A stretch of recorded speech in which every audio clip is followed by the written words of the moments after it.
नमस्कार, जय महाराष्ट्र. मी डॉक्टर अनिल फळे. राजकारणामध्ये विचारसरणी ही फक्त नागरिकांची फसवणूक करण्यासाठी वापरायची असते, बोलायची असते. बाकी प्रत्यक्ष सत्तेसाठी वाटेल तसा सौदा करायचा असतो. हे महाराष्ट्राने आता पाहिलेलं आहे. आता केंद्रामध्ये सुप्रिया सुळे जशा मंत्री होणार आहेत, त्याचप्रमाणे महाराष्ट्रामध्ये जयंत पाटील हे देखील मंत्री होणार आहेत. हे निश्चित झालेलं आहे आणि त्या संबंधी आपण थेटपणे विश्लेषण करणार आहोत.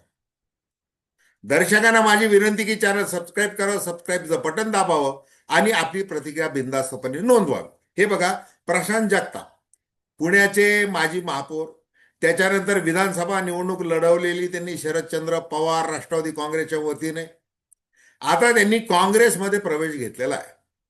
मुंबईला टिळक भवनामध्ये त्यांचा प्रवेश झालेला आहे. आता हे प्रशांत जगताप यांनी राष्ट्रवादी काँग्रेसला सोडू नये यासाठी सुप्रिया सुळे यांनी 6 तास म्हणे चर्चा केली आणि त्यांचा प्रत्येक मुद्दा लक्षात घेतला. म्हणजे निष्ठावान कार्यकर्त्याचं मन सांभाळून घेतलं पाहिजे, त्याला विशिष्ट प्रकारे त्याची समजूत काढली पाहिजे, असं सुप्रिया सुळे यांनी सांगितलं. तरी देखील आता ते नाराज झाले. मग आता ते नाराज झाले तर आता राजकारण हे प्रोफेशन आहे. नाराज कुठं व्हायचं असतं? घरामध्ये व्हायचं असतं.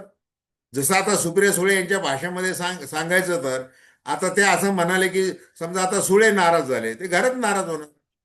परंतु व्यवसाय, मग आता थोडक्यामध्ये काय, या राजकारण्याच्या दृष्टीने राजकारण म्हणजे एक व्यवसाय आहे, हे स्पष्ट झालेलं आहे.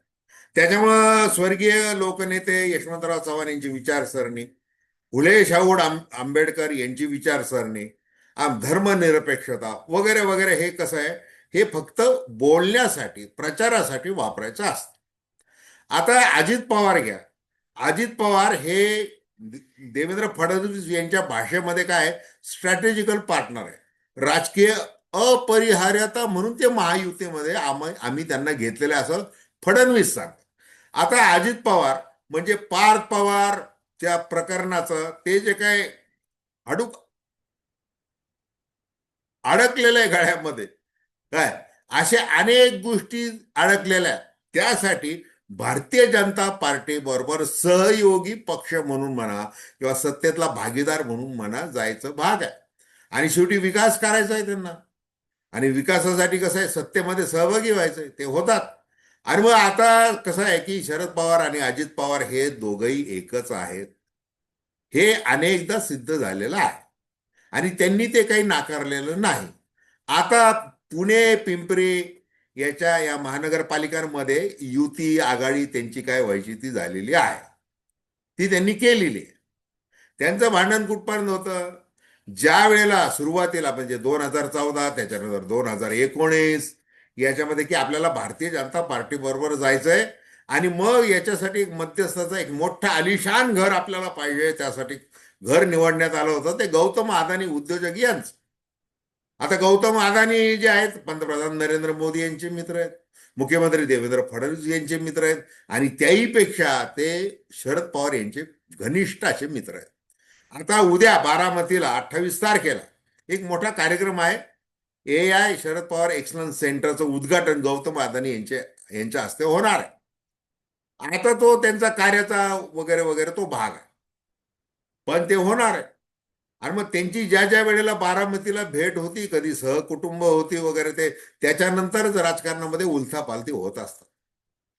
आता मग त्यावेळेला अजित पवार हे सगळे आपल्या ईडीग्रस्त नेत्यांसह, म्हणजे मलिदा गँग, ही कोणाचा शब्द आहे, हा खासदार सुप्रिया सुळे यांचा शब्द आहे.